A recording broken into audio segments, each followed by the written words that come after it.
So to concluding this bit, Yeah. I mean, who you are is what you want to be, is Yeah. it? So that goes back to modeling yourself on perhaps the people you admire or the people you have the life you want, Sure.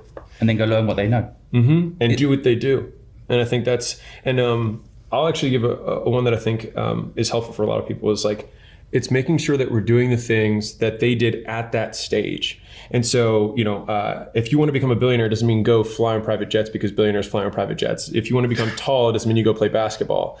And so it's conflating what was the cause, what was the effect, right? And so we want to not model where people are today and how they act today, but we want to model the rise. We want to model what they did at the beginning. And so one of the tough parts about that is usually when you're in the grind, like one of my biggest regrets in the world is that I have 0 sales that I had recorded when I was in person. And I have over 4,000 one-on-one sales that I had done. And all the stuff I learned there, I never had any recordings.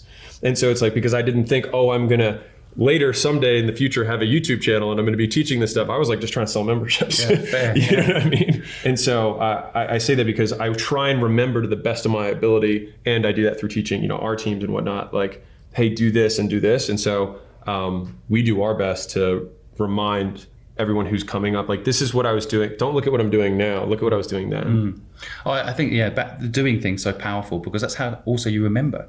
You can hear someone tell you how to do something. You can listen to this video, but if you don't go out and apply it, you probably won't remember it. Yeah, well, nothing will happen. That's the guarantee. So that's a good place to start. You can be anything. Maybe decide what you want to be. I mean, a lot of people in sales, for example, say, you need to be an extrovert to do sales. I'm like, my biggest salesperson in my last company was my accountant. No one more introverted. No, and do you know what? Because she was introverted, she was slightly more trusted. Yeah. Because she would only say things that people, she'd go to a meeting with other CFOs and talk about how brilliant our company was. Yeah. Those CFOs who were also introverted would go back to the office, talk to the CEO and say, you should get Simon's company in because I just heard from the CFO what they're doing there. Yeah. Best sales technique ever. But she didn't think she was a salesperson. Yeah. If I'd interviewed her and said, welcome to the company, you're going to be our number one salesperson, she would have even started. Yeah. But so it's all about using your personality traits to also be applied, right? What next?